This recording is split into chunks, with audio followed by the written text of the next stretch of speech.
Boa tarde a todos e todas que nos acompanham aqui pelo Facebook do CRES Rio de Janeiro. Primeiramente, dizer que é um prazer estar realizando essa live junto com a professora Mônica Barizon, é uma querida. Dizer que o objetivo dessa live ainda é em comemoração ao mês de maio, mês de luta, né, que o Conjunto Cefes-CRES realiza em dia do assistente social, que foi no 15 de maio. Eu sou Natália Reis, sou membro da seccional Sul-Fluminense, empossada no 15 de maio. Na luta a gente se encontra. A nossa posse foi online, né, em virtude de todo o cenário pandêmico e de isolamento social. Então, hoje é a primeira atividade que a nossa gestão está realizando. Dizer assim que é tudo muito novo, né? Estou um pouquinho nervosa, mas faz parte do processo. Então, primeiramente, eu gostaria de parabenizar o triênio anterior, pela gestão do CRES Rio de Janeiro, presidido pela Dácia, parabéns a Nacional Sul-Fluminense, né, onde o Gleidson e Luísa, companheiros de luta, de garra, aceitaram o desafio de continuar representando o Conselho na direção da profissão. Gleidson foi para a gestão do CRES Rio e Luísa retorna como coordenadora da seccional. Então, dizendo isso, eu apresento as novas gestões, gostaria de parabenizar o Cefes, melhor ir à luta com classe e raça em defesa do serviço social, do CRES Rio de Janeiro, presidido pela nossa querida Luciana Amaral, quem cede a vez não quer vitória, e parabenizando a Luciana, eu parabenizo todo o coletivo, né, da gestão do Rio de Janeiro, parabenizar também a gestão do Norte Fluminense, vamos precisar de todo mundo, e a nossa gestão da seccional Fluminense, na luta a gente se encontra, né? Parabenizar e agradecer a Luísa por aceitar o desafio de retornar. A nossa chapa, as nossas gestões são gestões de continuidade. Agradecer a categoria profissional pela expressiva resposta no processo eleitoral do Conjunto Cefes-CRES. Dizendo isso, eu cumprimento a todas e todos os assistentes sociais do Sul Fluminense, da região, do estado, né, do Rio de Janeiro. Então, Luísa representa a mulher negra, trabalhadora do Sul, servidora pública, vem como coordenadora da seccional Sul Fluminense. Rafael Magnus vem como tesoureiro, trabalhador do SUS, servidor público. Eu, como já me apresentei, Natália Reis, venho como secretária da seccional Fluminense, servidora pública, atuante na política de assistência social desde 2008, também pesquisadora do exercício profissional nessa área de atuação, e as três suplentes, dizer que a suplência é apenas uma nomenclatura, todos nós atuamos juntos e deliberamos juntos. Então, apresentar a Marcela Esteves, que é a trabalhadora do SUAS, com experiência nos espaços de controle social e de direito, Cristiane Anacleto, servidora pública, assistente social da assistência social, também com experiências nos espaços de controle social e de espaços de conselho de direitos, e a Françoele Oliveira, militante, assistente social, servidora pública, assistente social da assistência social, também com atuação nos espaços de controle social. Dizer que esse coletivo, então, se une no posicionamento em defesa do projeto ético-político, em defesa da profissão, contra qualquer regressão de direitos da classe trabalhadora, no posicionamento antirracista, antifascista, anticapitalista, dizer que a gente aceitou esse desafio, não imaginávamos ser atravessados por uma pandemia acirrada, né, por toda a crise estrutural do capital que vem se desdobrando, né, desde a década de 70, onde o desgoverno fascista de Jair Bolsonaro acirra todas as possibilidades de luta contra o Covid-19, No momento que a gente está aqui realizando essa live, mais de 51 mil pessoas já perderam sua vida, trabalhadoras e trabalhadores. Dizer que essa pandemia, ela acirra todo o solapamento das políticas públicas em detrimento do lucro, né, todo um processo de mercantilização, e que a gente assiste toda uma regressão de direitos. Então, a gente hoje luta, não ampliação de direitos, mas hoje a gente luta para a preservação dos direitos, né? Dizer, então, que vidas negras importam, que vida acima dos lucros. Dizendo isso, eu cumprimento a professora Mônica Barizon, que vai estar trocando com a gente hoje. Dizer assim que eu estou muito emocionada mesmo, dizer que é um momento que todos nós, né, todos nós vivemos um momento de pressão, um momento onde nem todos podem estar dentro das suas casas, e eu acho que isso é de extrema importância a gente ressaltar, que nem todos têm as mesmas condições de proteção, de enfrentar essa pandemia, dizer que esse acirramento, então, ele tem elementos estruturais importantes de ser destacados, que ele perpassa, então, a divisão social, sexual, étnico e racial do trabalho. Acho que isso é muito importante da gente dizer. Então, dizer que eu estou muito emocionada, dizer que eu fui aluna da professora Mônica Barizon e está aqui hoje, nesse momento novo, né, numa live, podendo mediar esse debate com ela. É um prazer, Mônica. Tá certo. Então, querida, também estou muito emocionada, né? Bom, primeiro, uma boa tarde a todos e a todas. Eu quero agradecer assim, imensamente, né, esse convite que foi formulado aí pela nova gestão, né, da seccional do Sul Fluminense, para participar aí dessa live.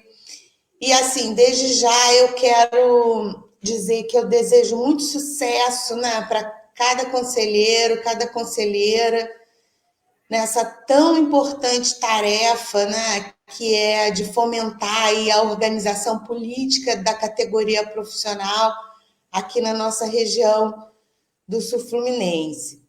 Eu acho que eu quero dizer também que eu me senti assim extremamente honrada, né, quando eu recebi o convite que foi formulado pela Luísa, pela Natália, que foram minhas alunas, né? E aí eu confesso que eu fiquei muito orgulhosa de vocês, né? Em especial quando eu recebi o planejamento da live, né? Que apresentou assim um excelente inventário, né? Para esse desenho, para o desenho desse evento, né? E aí eu espero que eu corresponda às expectativas de vocês, né? E que a gente possa fazer aí um bom debate, não é? Para a gente poder pensar esse momento que a gente está vivendo, né? Eu quero cumprimentar aí a todos que estão conectados, né? Os assistentes sociais, as assistentes sociais que estão conectadas aí nesse momento, estão participando aí dessa live. Assim, ontem um seminário que foi feito lá no curso de serviço social do Unifoa, né, que foi realizado aí de modo remoto, eu afirmei que a gente está vivendo uma trágica experiência, né, pessoal e coletiva, que é essa, né, que a Natália mencionou, que é de viver esse luto, né, por mais de 50 mil brasileiros e brasileiras que perderam suas vidas, né? E que perderam aí suas vidas porque foram expostos a esse vírus, né? Mas também porque foram vítimas de uma necropolítica, né, engendrada aí por um governo que cada dia mais assume um contorno neofascista, né? Mas assim, eu considero que uma das formas da gente lidar com esse luto é de transformar esse luto em verbo, né? A gente precisa transformar o luto em luta, né? Essa expressão luto é verbo tem sido muito utilizada, né, para representar o movimento coletivo daqueles que transformam as suas dores, né, pelas suas perdas em ações que vão materializar aí a reação que vão materializar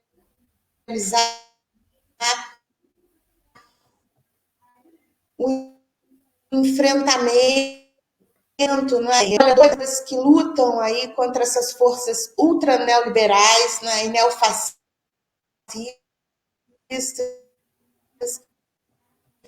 Então, eu penso que a palavra de ordem é a resistência, né? É muito bem pensado esse nome, né, para essa live, para esse evento. E assim, quando eu estava pensando e preparando a minha fala, a partir dos eixos aí que foram propostos pelas organizadoras, né, da live, eu fiquei muito com vontade de buscar o significado dessa palavra resistência no dicionário, né? E aí eu encontrei num dicionário online mesmo que resistência é um substantivo feminino, né, que significa ação ou efeito de resistir, de não ceder, nem sucumbir, né? Resistência é oposição, resistência é a recusa de submissão à vontade de outrem. E aí, nessa busca, eu encontrei também um texto da Tatiana Roque, né, professora de matemática lá da UFRJ, que faz a etimologia da palavra resistência. E ela vai dizer para a gente que nessa palavra a gente encontra o prefixo re, né, que significa outra vez, que significa de novo, que significa uma insistência, né? E que a gente encontra também na palavra resistência um substantivo, né, derivado do verbo em latim, do verbo sistere, que significa estar, permanecer, ficar de pé, estar presente. Então, ela diz que resistir, na sua etimologia, significa insistir em estar, insistir em ficar de pé. E aí, né, ficando de pé, né, eu penso que a gente deve formular algumas questões, né? Bom, nós estamos resistindo a quê? Contra quem nós estamos resistindo? Eu penso que responder essas perguntas é importante para a gente identificar quais são as possibilidades de resistências que nós podemos e precisamos construir nesse cenário, né, de barbárie que marca, então, o nosso cotidiano. É lógico que eu não tenho a pretensão assim de responder, né, a todas essas indagações, né? Até porque a gente nem teria tempo para isso, né? Mas assim, foi a partir dessas indagações que eu construí o debate, né? A partir então desses dois eixos que foram propostos pela gestão da seccional. Então, assim, no primeiro eixo, eu vou apresentar reflexões sobre a questão da crise estrutural do capital e os seus rebatimentos aí no processo de produção e reprodução da vida social, incluindo, né, a questão do agravamento das expressões da questão social. No segundo eixo, eu apresento aí reflexões sobre o serviço social nesse contexto, né? Destacando, assim, em especial, quais são as potencialidades de resistências para o enfrentamento desses desafios que se apresentam, né? Na perspectiva aí da afirmação do nosso projeto ético-político, né? Então, assim, vamos lá começar esse primeiro eixo do nosso debate.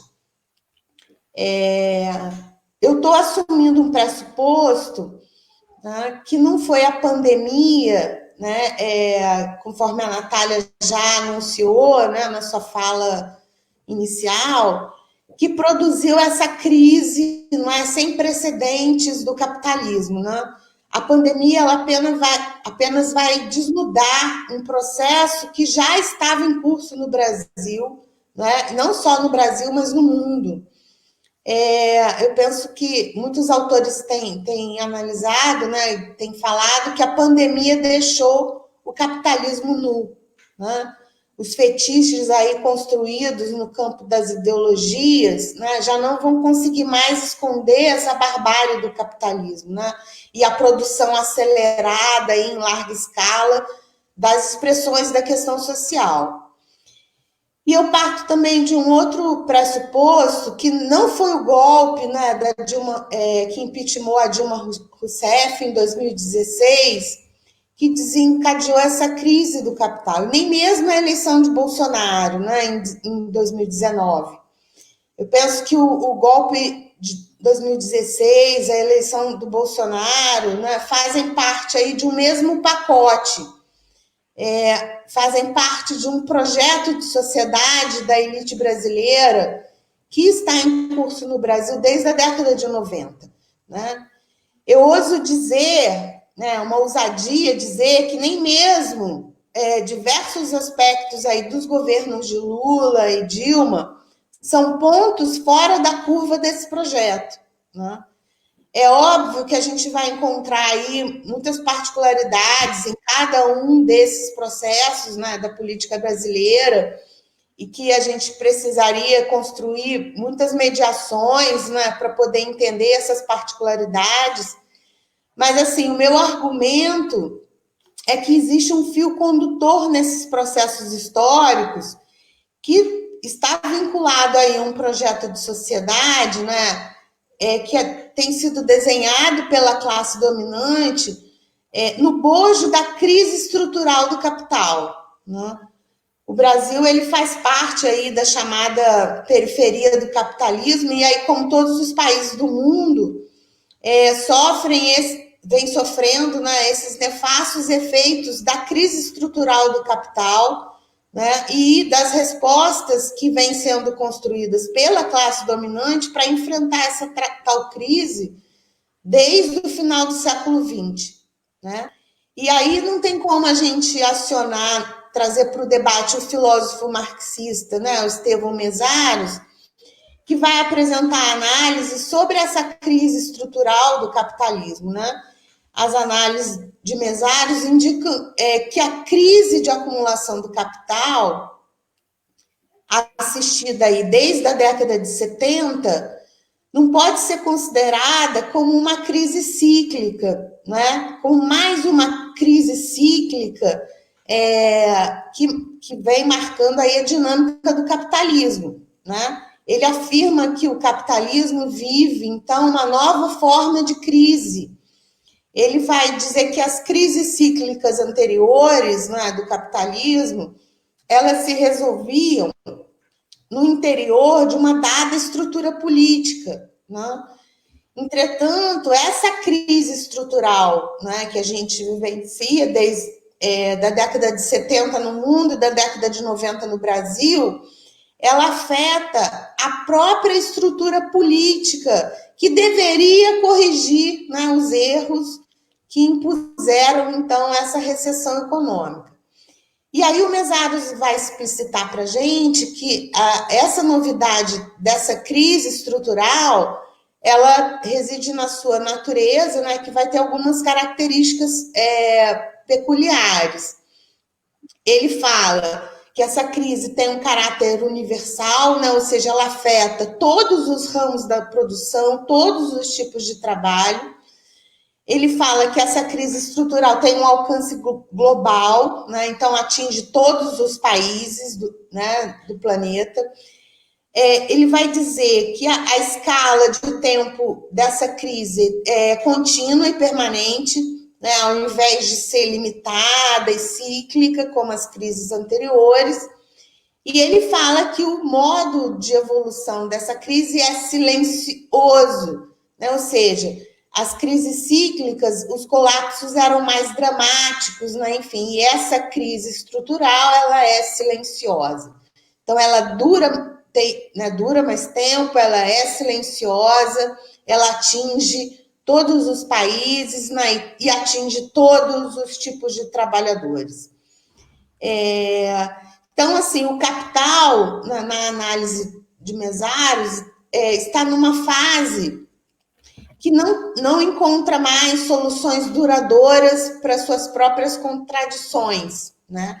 E fica aí produzindo cada vez mais consequências desumanizadoras, né? Então, essa crise estrutural, ela vem aprofundando a marca registrada do capitalismo, né? Ou seja, cada vez mais as necessidades humanas são descartadas, né? Cada vez mais os bens e as riquezas são produzidas não para atender essas necessidades humanas, mas para garantir a acumulação do capital, né? Então, a gente vê que as diversas expressões da questão social, né, elas se multiplicam no cotidiano da classe trabalhadora, comprometendo aí de forma visceral, né, a produção material e imaterial dos trabalhadores e trabalhadoras, né? Então, só para falar alguns dados, né? Assim, em fevereiro de 2020, nós tínhamos 12 milhões de pessoas desempregadas, né? Em maio, nós atingimos 28 milhões de desempregados. E a gente tem 37 milhões, né, no mercado informal, segundo os dados aí do IBGE. Né? Então, assim, não tem um só dia que a gente não assiste, né, ou mesmo vivencia situações dramáticas de violência, né, que expressam aí o machismo, o racismo, a homofobia, a intolerância religiosa, enfim. O capitalismo se tornou mais do que nunca um sistema para poucos, né? E a vida, né, não está em primeiro lugar. O que importa, né, é a obtenção do lucro. E aí tem uma questão, né, que a gente precisa discutir, que assim, o capitalismo ele precisa do Estado, né? O Estado é fundamental para o desenvolvimento do capitalismo. Já dizia, né, Marx que o Estado é o comitê central da burguesia, né?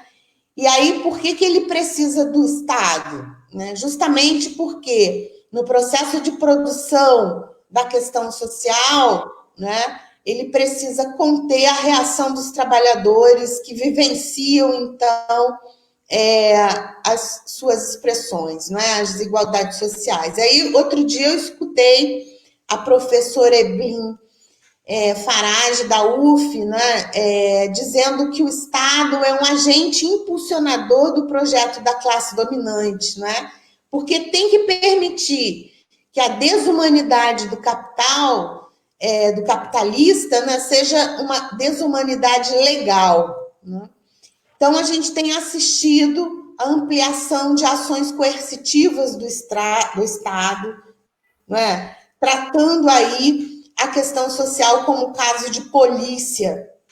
Né? Então, a crise estrutural do capital desenhou esse Estado neoliberal, né, que é um Estado que vai cada vez menos investir em políticas sociais, que vai mesmo desmontar, né, políticas sociais que nem estavam tão bem montadas assim, né?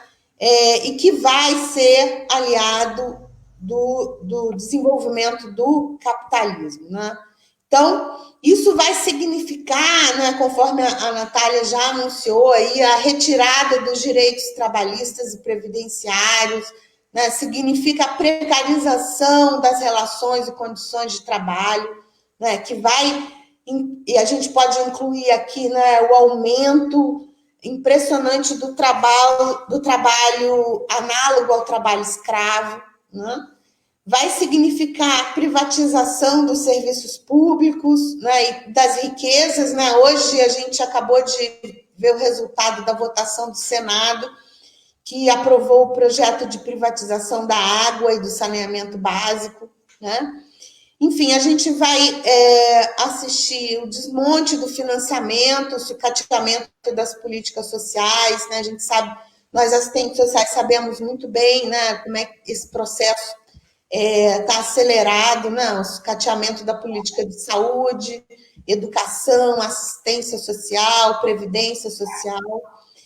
Isso, esse atrelamento do Estado, né, com a classe dominante vai significar o encarceramento em massa dos jovens negros e pobres, né? O assassinato dos negros nas periferias e nas favelas, em nome aí da segurança pública, vai significar a criminalização dos movimentos sociais, né? O assassinato dos seus líderes, enfim, vai significar aí todas as ameaças à democracia.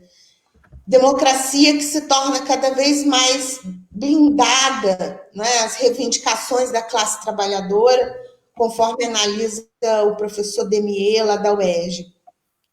E nesse mesmo diapasão, né, a gente assiste aí os processos de formação de ideologias que vão oferecer, né, sustentabilidade a esse projeto do capital. Ideologias que vão significar, né, a questão social aí como problemas de ordem moral, como problemas de ordem individual, né? E que vão recomendar práticas, né, que violam os direitos humanos, né?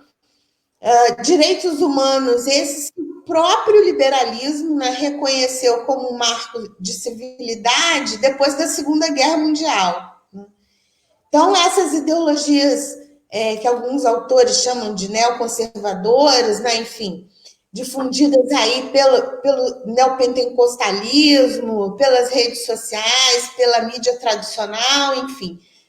Nós vamos formando um amálgama, né, que faz proliferar cada vez mais valores individuais, né, individualistas, que vão esvaziando o sentido do bem comum, da coletividade, né? E no bojo aí dessas ideologias neoconservadoras, a gente assiste, né, a ascensão de um irracionalismo que vai negar a ciência, né, e que tem comprometido os pactos de civilidade, né, que foram tão arduamente construídos pela humanidade. Então, assim, tentando resumir, eu penso que a articulação, né, desses processos de degradação da vida material da classe trabalhadora e esses processos aí de construção de ideologias neoconservadoras têm criado aí bases para essa barbárie, né, que está em curso na sociedade brasileira. Barbárie, né, conforme ressaltando isso, né, que inclui um estado de exceção, né, um estado que vai travar uma verdadeira guerra armada contra os pobres, né, em nome da manutenção aí da ordem social. E que vai alargando, né, a despeito aí da Constituição de 88, o seu braço coercitivo, né, o seu braço violento. Então, a gente vive um Estado policial dentro de um Estado que, pelo menos do ponto de vista formal, né, da Constituição, se diz democrático. Mas, assim, citando de novo a professora Eblin, eu penso que a gente precisa refletir o quê? Que o capitalismo ele foi construído por homens, né? E por eles podem ser desconstruídos, né? Acho que essa utopia ela é necessária nesse momento, né? O capitalismo ele pode ser desconstruído por aqueles que almejam uma nova ordem societária, né? Então, quem vai desconstruir o capitalismo são os trabalhadores, né? As contradições que estão inscritas aí nessa dinâmica da luta de classes podem oferecer brechas, né, para uma luta política contra essa atividade predatória do capital, né? A atual incapacidade do capital de encontrar soluções duráveis para a sua própria crise estrutural abre, então, possibilidades históricas, não é, para a reorganização da esquerda. Não aquela esquerda que acha que é possível humanizar o capitalismo, né?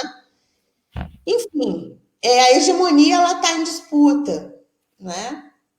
A gente não pode esquecer que a classe trabalhadora também constrói um projeto societário de acordo com os seus interesses, por meio aí das suas lutas. Classe trabalhadora que é extremamente heterogênea, né? Enfim, mas que tem um projeto de sociedade, né? Lutas que têm se mostrado aí, né? Inclusive historicamente, enquanto força social e política, né? A classe trabalhadora também disputa esse processo de construção de ideologias de acordo com os seus interesses, de acordo com as suas necessidades, com as suas intencionalidades. Então, assim, eu penso que é um momento que a gente tem que reconhecer, né? É urgente que a gente reconheça que os trabalhadores são sujeitos da história, né? Que os trabalhadores podem ser agentes transformadores da realidade, cuja praxis, né? Lembrando aí do conceito de praxis em Marx, pode revelar a sua prática pensada, né? Pode revelar o seu fazer consciente, né? Cuja praxis pode significar a tomada de consciência de quem somos, né? E aí a história dos movimentos sociais, ela está aí, né, para mostrar isso. A gente pode tecer assim diversas críticas, não é? À esquerda brasileira, aos movimentos sociais, né? Enfim, a gente pode fazer diversas análises pessimistas, inclusive, mas a gente não pode negar essa disputa travada pela classe trabalhadora na arena pública, né? Eu escutei outro dia a professora Daniela Mussi, da USP, né, que é tradutora aí das obras de Gramsci. Só para lembrar, Gramsci, né, viveu a ascensão do fascismo na Itália, foi vítima, não é, do fascismo de Mussolini na Itália, enfim. E aí a professora Daniela Mussi, ela reflete com a gente que Gramsci apresentou 3 estratégias importantes, né, nesse processo de construção de resistência para confrontar o fascismo. Né? A primeira estratégia, né, apresentada é exatamente a formação da classe trabalhadora, né, e pensando na educação como uma possibilidade de se apropriar do conhecimento, né, de ultrapassar o senso comum, de apropriar do que a ciência tem a oferecer para a humanidade, né, de potencializar exatamente, né, a construção, né, e, enfim, potencializar as ideologias que são atreladas aos interesses da classe trabalhadora, né? Uma segunda estratégia apontada aí por Gramsci, né, exatamente a questão da organização política da classe trabalhadora. E aí a gente pode dar um destaque, não é, para a importância da articulação desses heterogêneos movimentos que compõem, né, os movimentos sociais aí vinculados aos interesses da classe trabalhadora, né? Enfim, a importância da unicidade das lutas, né, em torno aí de uma agenda classista, né, desses movimentos. E uma última estratégia, né, que é apontada, que é a questão da ação propriamente dita, né, ou seja, dessa tomada de posição, ou seja, de transformar em prática aquela posição política, né, enfim. Então, acho que é importante nesse momento a gente revisitar os clássicos, né, enfim, para a gente poder, então, se sentir iluminado, né, para poder, então, pensar aí nessas questões, nessas estratégias de resistência, nessas estratégias de luta. Mas, assim, e o serviço social, né?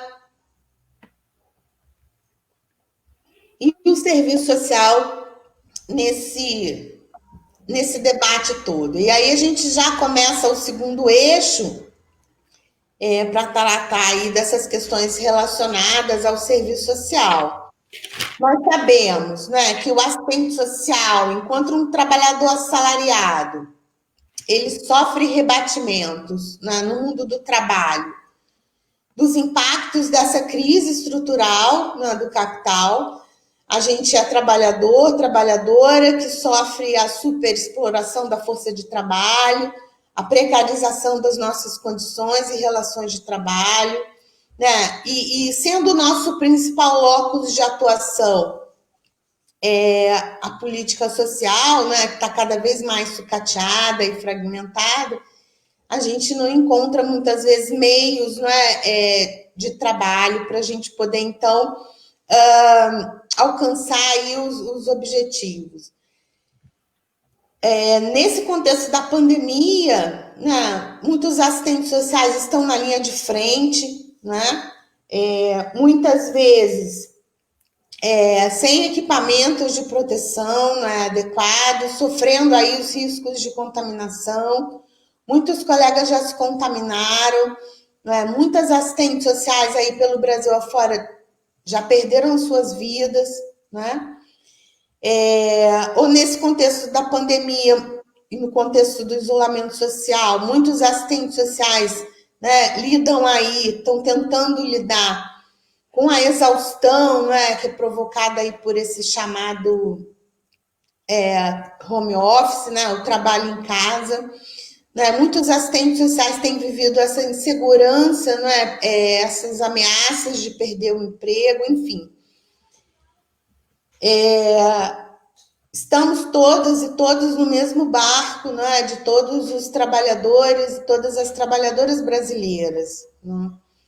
E além dessa degradação aí da vida material, né, nós também não estamos imunes, enquanto assistentes sociais, dessa contaminação, não é, do conservadorismo, né, que tem emergido aí, né, como uma estratégia de controle, né? Até porque o Estado, que é o principal empregador dos assistentes sociais, requisita, né, cada vez mais a profissão para desempenhar funções policialescas, né, na perspectiva aí da moralização dos pobres, na perspectiva do controle, da vigilância dos seus comportamentos, né? Só que eu acho assim, né, que tem um detalhe que a gente não pode esquecer. Né? A profissão já viveu essa história, né? O serviço social surge no Brasil a partir de uma demanda que veio das classes dominantes, né? Uma demanda que era para o disciplinamento da classe operária, né, que surgia com a industrialização lá na década de 30, né? Mas que história, que detalhe da história que eu quero destacar aqui, né?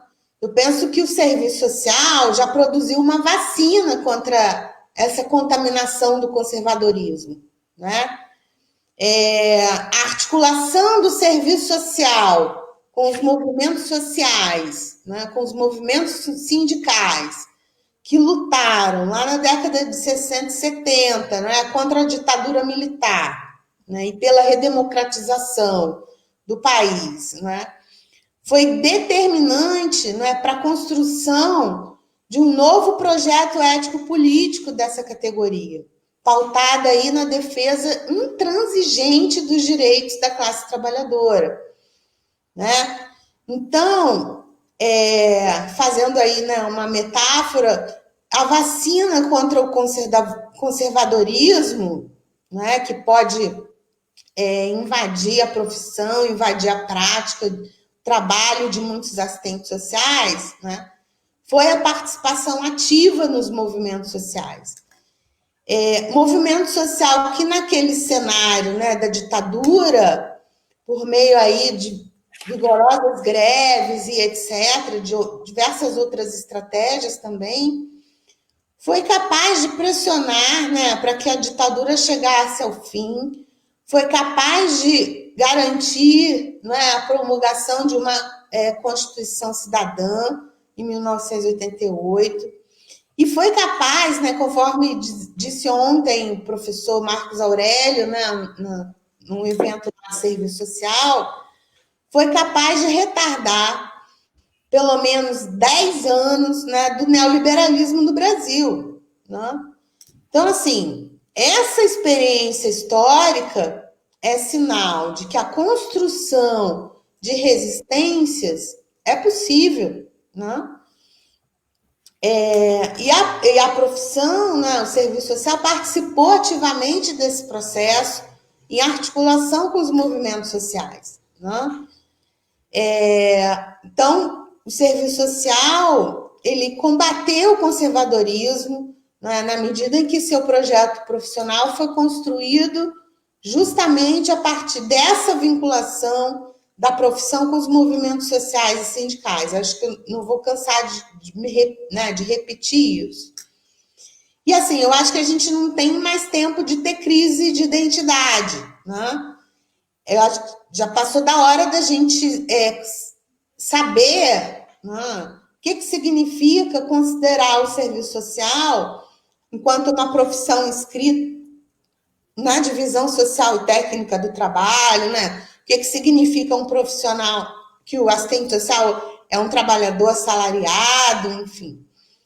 É preciso reforçar esse processo de tomada de consciência de que a gente pertence à classe trabalhadora, né? E, consequentemente, saber a quem a gente deve se aliar, né? Enfim. Eu não vou entrar aqui no debate, até porque a gente não teria tempo para isso, precisaria de uma live só para isso. Não vou entrar aqui numa velha polêmica, né, que vem, inclusive, desde a década de 80 na categoria profissional, sobre se a intervenção do assistente social ela pode ser nomeada de praxis, né, ou de trabalho, enfim. Mas eu quero chamar a atenção de que os assistentes sociais, né, enquanto trabalhadores assalariados, eles estão inscritos, né, nessa luta mais ampla dos trabalhadores, né, e que nesse campo que a gente vai conseguir, nesse momento, identificar as possibilidades aí de construção de resistências cotidianas, né?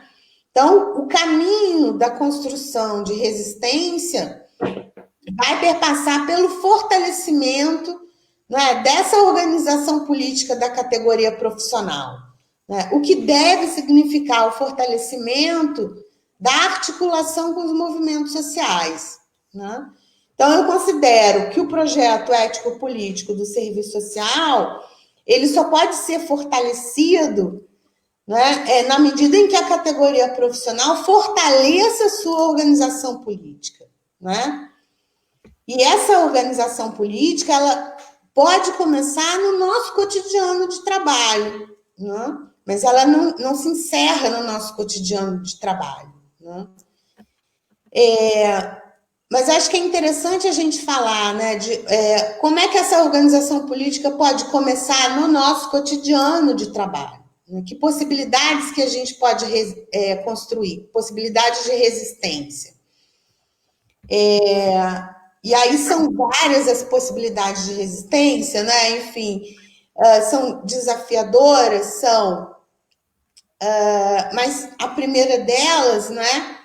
Eu acho que se constitui como uma possibilidade de resistência a gente ter clareza que o projeto do serviço social, ele não pode ser o mesmo projeto da instituição que a gente trabalha, né? A gente precisa fazer uma leitura atenta dessas demandas do nosso empregador, né? Para capturar quais são as intencionalidades que perpassam essas demandas, né? E confrontar essas intencionalidades com as reais necessidades dos segmentos da população que a gente atende, né? Para a gente desenhar e redesenhar esse projeto de intervenção profissional de forma diferente daquele que é proposto pela instituição, né? Então, assim, no contexto da pandemia, somado aí ao processo de precarização do trabalho, a gente tem recebido diferentes demandas, né, novas, né, e a gente tem sido lançado assim, nesse desafio de construir novas formas de trabalho, né? Mas, assim, a gente precisa estar atento e atenta para a gente não embarcar num discurso da excepcionalidade, né, da urgência, da emergência, né, e a gente não se deixar levar por isso, por esse discurso da excepcionalidade, né? A gente precisa ter clareza quais são as competências, as atribuições privativas do assistente social, né, para a gente não cair aí num poço sem fundo, que é a desprofissionalização do serviço social, né? A gente levou muito tempo para romper com o assistencialismo, o messianismo, esse caráter voluntário, né, que marcou o trabalho do assistente social. Então, assim, é importante a gente parar, respirar fundo, né? Outro dia eu estava lendo um artigo do Maurílio Matos e ele escreveu, né, um artigo recente que foi publicado num livro editado lá pelo Departamento de Serviço Social da PUC, que nesse contexto de pandemia é importante que nós, assistentes sociais, a gente faça uma reapropriação constante, né, desse acúmulo teórico, teórico-metodológico, ético-político e técnico-operativo, né? Então, assim, a gente já conhece as normativas e as produções da profissão, mas o Maurílio chama a atenção exatamente para a necessidade da gente reler essas produções nesse momento, né? Para fortalecer e revigorar os argumentos que a gente precisa construir, né, para a gente não correr esse risco da desprofissionalização do serviço social, né? E, assim, eu acho que esse processo é óbvio que não se dá individualmente, né? É um processo coletivo, então fortalecer os espaços coletivos das nossas equipes, né, mesmo que seja de modo virtual, né, para construir, né, coletivamente essas respostas profissionais nesse contexto aí pandêmico, acho que é uma estratégia importante, né? E que vai, obviamente, perpassar pela construção aí de uma interlocução constante com as entidades representativas da categoria profissional, né? Com o Conjunto Cefes, com Cefes-CREs, com a ABEPS, né? Com a Enesso, enfim. Então, acho que é importantíssimo a gente pensar, não de forma isolada, mas pensar, né, de forma coletiva, né? E não só no âmbito da instituição que a gente trabalha, né, mas também no âmbito aí dessas entidades, né, representativas da categoria profissional. Assim, eu acho que a gente fortalece, né, esse processo de construção aí de resistências. Eu penso que é preciso a gente desencadear também articulações com outras instituições, né, que compõem aí a rede de serviços, né, para a gente até saber como é que as instituições estão funcionando no contexto da pandemia, para socializar as informações com os nossos usuários, né, enfim, também contribuir para a construção de novos fluxos, né, para a gente minimamente garantir o atendimento dessa população que é usuária desses serviços, né? E aí é que eu fico pensando nas mulheres vítimas de violência, nas crianças e adolescentes vítimas de violência, enfim, né? Nessa população aí mais vulnerável, né? Tem uma situação de vulnerabilidade mais intensa e que não pode esperar, né? E que não está no conforto das suas casas, esperando a pandemia passar, né? E aí, assim, né, falando nesse processo de construção de resistências, eu acho que uma outra frente de resistência é a participação, né, nas entidades sindicais, né, para num momento, num plano mais imediato, a gente pensar nessas condições de trabalho, principalmente em relação à proteção individual, né? Quando a gente não consegue negociar isso com o nosso empregador, né? E no outro diapasão, né, pensando aí nessa questão de um processo mais amplo de luta, né, pelos nossos direitos aí enquanto trabalhadores. Precisa fortalecer, né, essas organizações políticas que lutam pelo SUS, né, pela Seguridade Social, enfim. Eu acho que é hora, né, de articulação com essas entidades, né, nessa perspectiva aí da defesa do Estado Democrático de Direito contra esse governo neofascista. Fiquei pensando também que uma outra possibilidade de resistência é de reconhecer e potencializar as organizações políticas que são inscritas no território onde a gente atua, né? E aí eu fiquei pensando muito na questão do caráter educativo do trabalho do assistente social, né? Identificar aí quais são as reações espontâneas da população que a gente atende, né? Reações espontâneas contra essas desigualdades sociais que são vivenciadas, né? Acho que esse processo é importante para a gente canalizar essas reações para uma organização política, né? E uma outra possibilidade de resistência é de transformar, né, o conhecimento em ferramenta política. Né? É importante a gente potencializar essa dimensão investigativa do nosso trabalho, né, e por meio aí de pesquisa, né, enfim, produzir conhecimento sobre essa realidade que desenha o contexto da pandemia, que isso vai retroalimentar, né, as referências aí para a organização do nosso trabalho. Enfim, já estou caminhando para o fim, né? Eu considero que a gente tem, nós assistentes sociais, temos um compromisso ético nesse contexto, né? E aí, para finalizar, eu penso que é preciso manter a nossa capacidade de se indignar, né? De não ser indiferentes diante de tamanha barbárie. Né? Eu penso que a gente não pode naturalizar e banalizar essa política de coerção, de violência, de extermínio, né? Que a classe trabalhadora vem vivenciando. E aí, né, como professora chata que eu sou, eu vou terminar a minha fala aí já ansiosa para o debate, né? Indicando um livro que foi publicado recentemente, né, que foi traduzido pela professora Daniela Mussi, que reúne alguns textos do Gramsci, um livro chamado Odeio os Indiferentes. Né?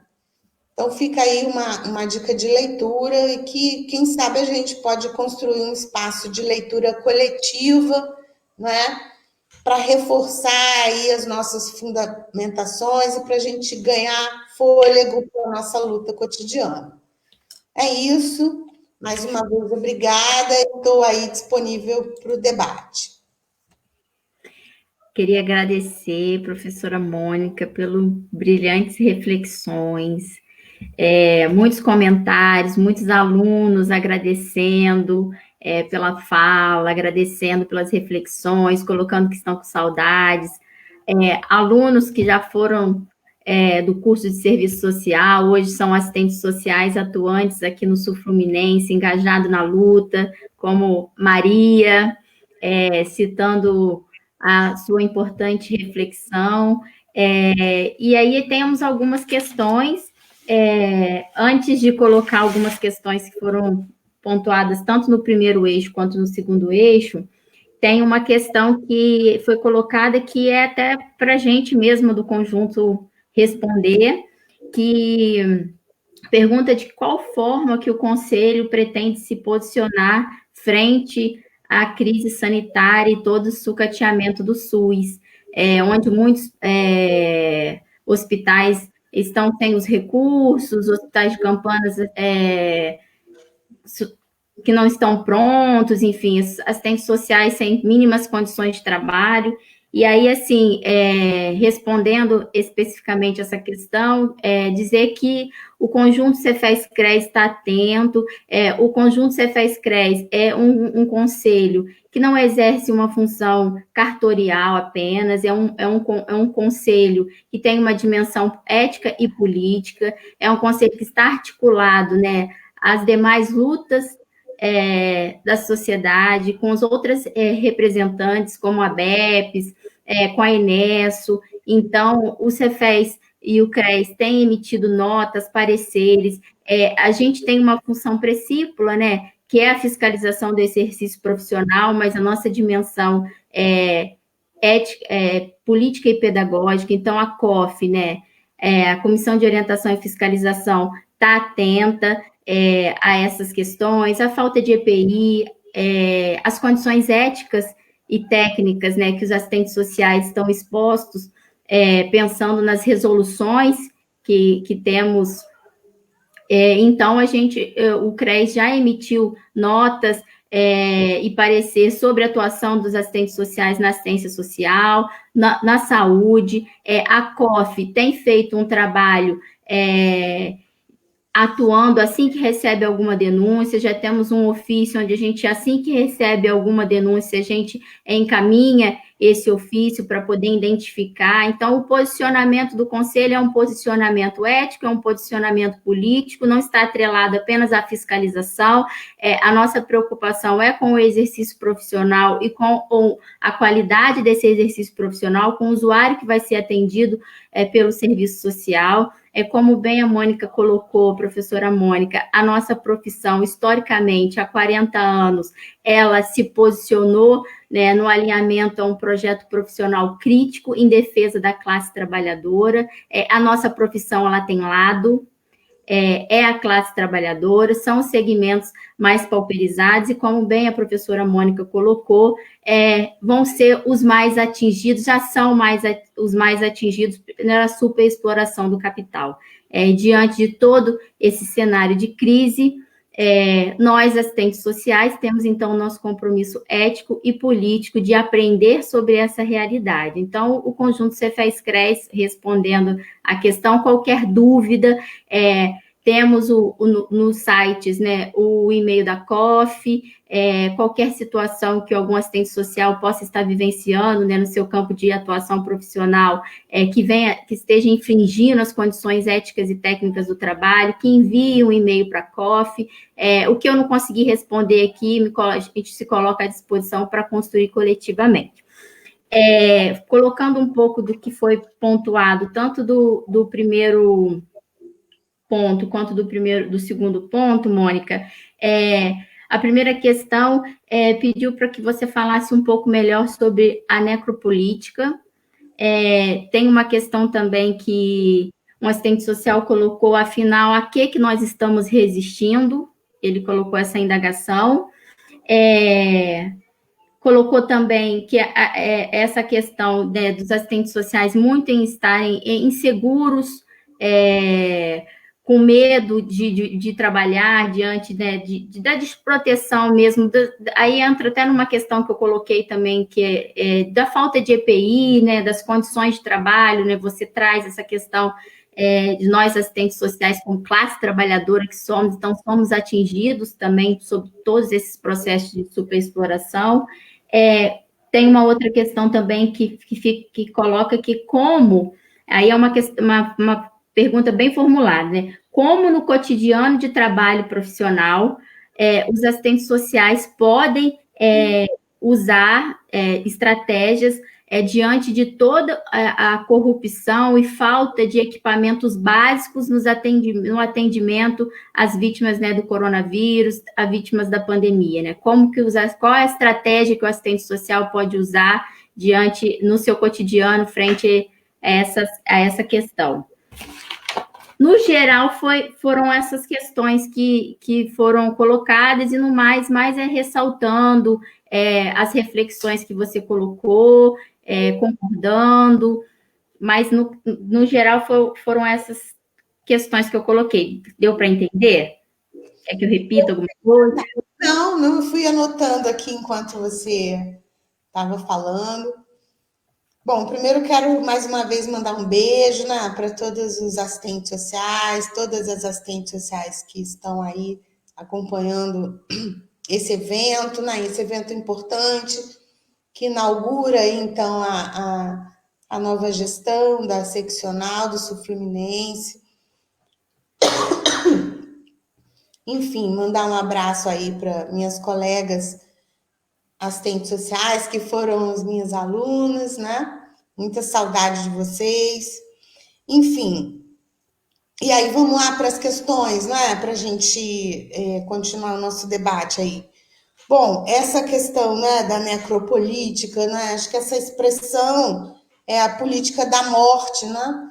É um projeto de sociedade, né, que não tem o menor pudor, né, um projeto de sociedade levado a cabo aí pela classe dominante, que não tem o menor pudor de exterminar, né, aquela população que ele considera sobrante, né?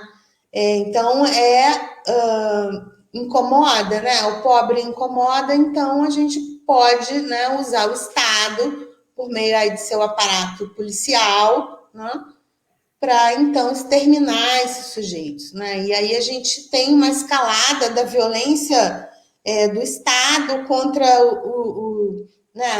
os moradores de periferia, das favelas, contra os negros, né? Contra os indígenas, contra os militantes, né? Enfim, dos movimentos sociais. Então, é a política da morte, né? A política que não tem pudor de exterminar, né, aqueles que eles consideram sobrantes. É o famoso tratar a questão social, né, como caso de polícia. Né?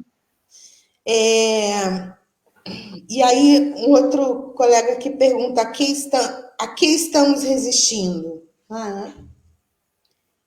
Estamos resistindo a esse projeto de sociedade, né, que prioriza o lucro em detrimento da vida. Né? Acho que a esse projeto da elite brasileira que reproduz, né, o machismo, a homofobia, o racismo, né, enfim, a intolerância religiosa e etc. Né? Então, que reproduz essa violência, essa guerra armada contra os pobres. Né? Nós estamos resistindo contra esse projeto de sociedade que criminaliza, né, os pobres, que culpabiliza os pobres pelas suas mazelas, né, que, enfim, que encarcera os pobres, né, no sistema prisional. Enfim, eu acho que nós resistimos contra esse projeto de sociedade que se organiza para atender os interesses do capital e não as necessidades humanas. Né? Eu acho que é um pouco isso. Não sei se eu respondi a sua pergunta, mas eu penso que é importante a gente identificar o nosso inimigo. Né? Numa guerra, a gente tem que saber quem são os nossos inimigos, porque senão a gente não consegue, então, pensar em quais são as estratégias, né?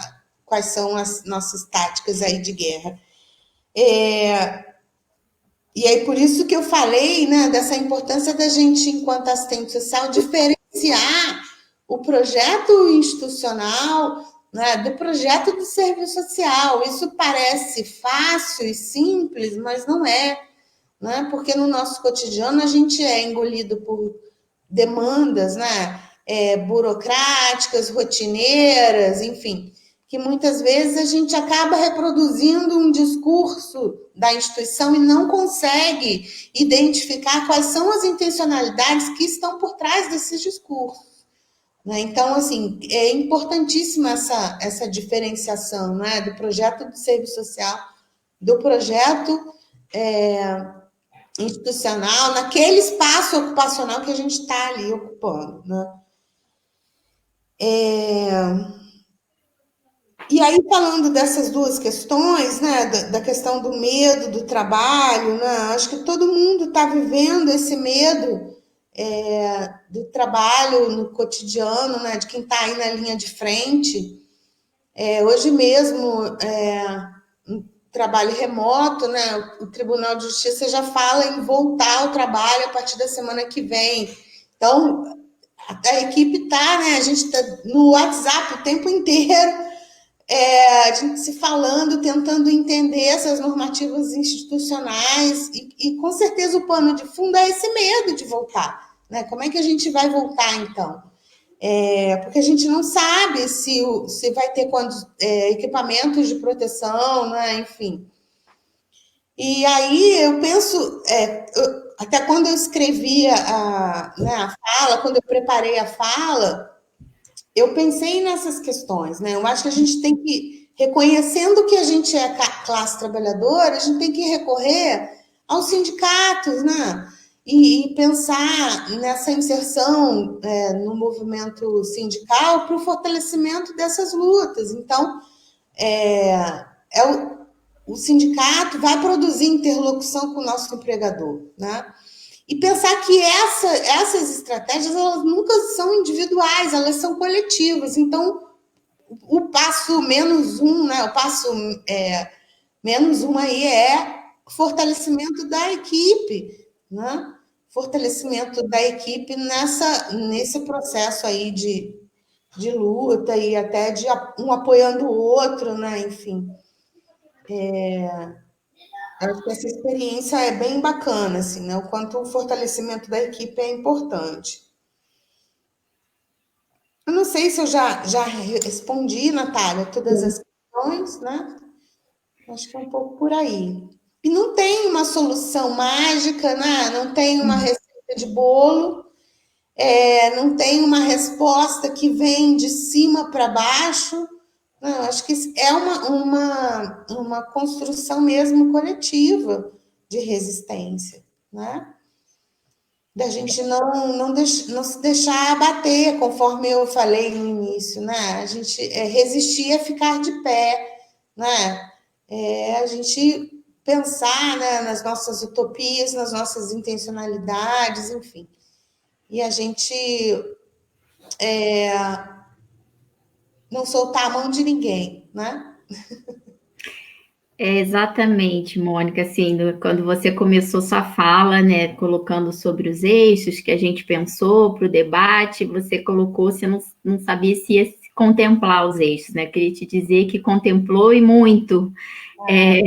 Fiquei aqui ouvindo você falar e pensando nos pontos que a gente discutiu, como que você pontuou cada questão, assim, primordial da profissão, né? Relacionar toda a crise estrutural do capital e as implicações tanto nas condições de trabalho, nas requisições profissionais, e de que forma que nós, assistentes sociais, vamos atuar diante disso, né? Acho que quando você fala que volta lá na história, né, dizer que a gente já produziu a vacina, assim, é incrível quando você fala isso, porque e quando você fala da gente revisitar o que a gente já produziu enquanto categoria profissional, isso é muito importante, porque quando a gente vai ler, a gente vê que não tem muita coisa nova, tem contornos mais específicos, mas a questão é velha, assim.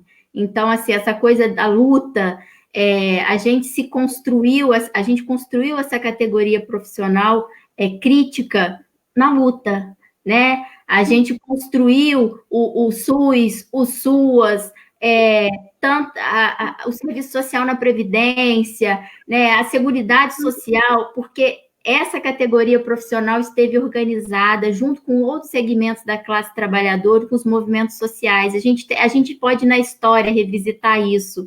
E eu acho que quando a gente está aqui, É engraçado, assim, a gente está aqui online, não está perto fisicamente, mas está perto não só do coração, mas das ideias, das reflexões. Então, isso dá força, isso é resistir.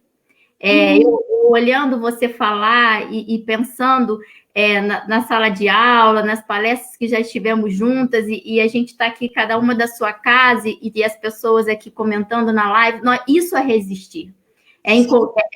Diante da crise, de todo esse acirramento, eu acho que a sua fala é brilhante quando você fala que nós estamos resistindo. Nós estamos resistindo a todo tempo e há muito tempo, historicamente, a esse projeto de sociedade, né, que massacra, né, que matam pretos, e que ele serve a um projeto, que é o lucro em detrimento da vida, né? E quando você cita Mesários é brilhante. Eu acho que quando você fala da gente revisitar os clássicos, a gente precisa, eu acho que a nossa categoria profissional tem o privilégio de ter economia política, de poder ir lá em Marx, nos autores, e de apreender sobre essa realidade, né? Eu acho que isso é brilhante. Queria te agradecer imensamente, assim, foi muito bom ouvir você. Eu acho que tem uma outra coisa assim que você fala que assim expresso na pandemia, traz coisas novas, claro, mexe com a sobrevivência, com a saúde de nós todos, né?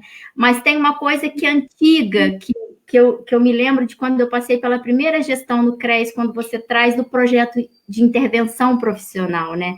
Nós, assistentes sociais, precisamos saber a quem nós estamos dentro da instituição, a quem nós estamos servindo, né? E quando a gente só reproduz uma lógica institucional, a gente tem dificuldade de apreender e de buscar estratégias, né? Então, acho que, como na direção da profissão, aqui no Sul Fluminense, pensando, né, nas nossas estratégias, eu acho que a gente não tem como caminhar sozinho, né? Quando você fala da mobilização, das práticas educativas, de articular as 3 dimensões, ética política, técnico operativa, teórico-metodológica. Acho que mais do que nunca se coloca na ordem do dia, né?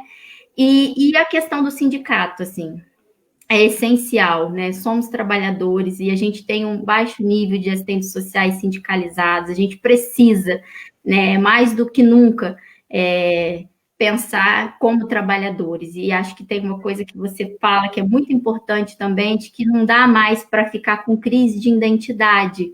A gente só tem um caminho, é lutar, é ficar de pé, é o que você colocou.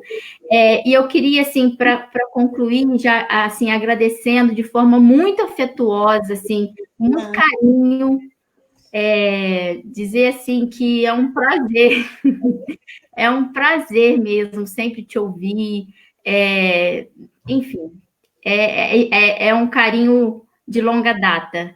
Me lembro quando entrei no curso de serviço social em 2004 e fui recebida por você. Então, é muito carinho a gente estar aqui junto, construindo essa história junto, né? Então, agradecer em nome do coletivo da Seccional Fluminense, em nome do CRES Rio de Janeiro, em nome da categoria profissional, quando a gente pensou, Mônica Barizon representa a luta e a resistência dos assistentes sociais no Sul Fluminense, não só no campo da formação profissional, mas nos espaços socioocupacional de intervenção e na luta.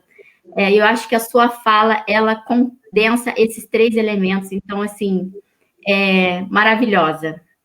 E você quer falar? Pode falar. Não, assim, eu tenho que falar antes de eu começar a chorar mesmo, de verdade, né? Porque eu fico muito orgulhosa, Natália, assim, de ver você falando isso, muito orgulhosa de vocês ocuparem esse espaço da seccional, né? Isso é muito importante e assim eu estou à disposição dessa gestão, assim como eu sempre tive à disposição, né, para a gente pensar em processos de formação, né, em processos de da gente fazer leitura juntos, né? Enfim, eu acho que realmente esse é um momento que a gente precisa disso, né? Ainda que seja em modo virtual, né? Por meio aí dessas tecnologias, mas eu estou à disposição de vocês, né? Obrigada aí pelas palavras. Eu que agradeço, e a gente não tem dúvida de que você está a essa disposição, a gente tem plena convicção disso, e aproveitando isso, eu gostaria de estar, então, aqui compartilhando com a categoria profissional que está aqui presente na live, que a gente está a todo momento postando um link, que é um formulário, com o objetivo da gente identificar justamente, né, o que tá perpassando no cotidiano de trabalho dos assistentes sociais, frente a esse momento pandêmico. Então, seria muito importante que os assistentes sociais cliquem nesse link, preenchem o formulário, é uma forma da gente pensar coletivamente, dizer que essa live, reforçar que é o primeiro momento, né, nosso da Seccional Fluminense, então é o primeiro evento, dizer que, além da comissão, as comissões regimentais que a gente tem, que é a COF, a Comissão Permanente de Ética, que são comissões permanentes. A gente tem comissões temáticas, que são comissões exatamente para a gente se debruçar e debater e construir estratégias coletivas. Aqui na seccional, a gente tem a Comissão de Seguridade Social e a GEDES, que a gente está se organizando para acontecer de forma online, né? O conjunto Cefes-CRES também está se organizando diante desse momento pandêmico, né? Então, as ações têm sido de forma online. Então, esse é o primeiro, é o pontapé inicial, e aí a gente convida todos para que possam participar junto, trazer questões. É muito bom a gente poder estar debatendo, ouvir e aprender e refletir e estudar junto, né? Eu acho que nesse momento, acho que a gente precisa beber dessa fonte, assim, das reflexões. A gente precisa nos encher de reflexões para que a gente possa voltar lá para o nosso cotidiano e exatamente não reproduzir práticas burocráticas, conservadoras. A gente tem condição técnica, ética e teórica e metodológica para poder fazer diferente, aprender e permanecer na luta.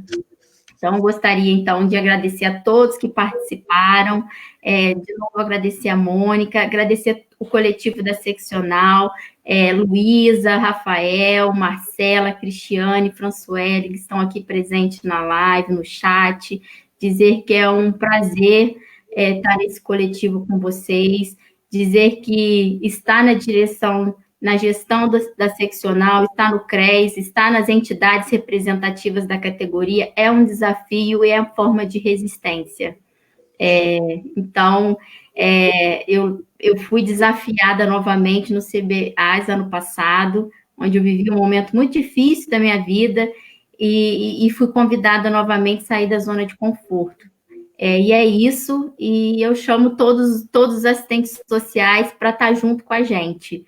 Um grande beijo, Mônica, um abraço afetuoso, um abraço afetuoso para todos os assistentes sociais, para todos os estudantes, para todos que estão presentes e que estamos juntos nessa luta. Vidas negras importam, vida acima do lucro. Queria dizer isso, um grande beijo. Um abraço.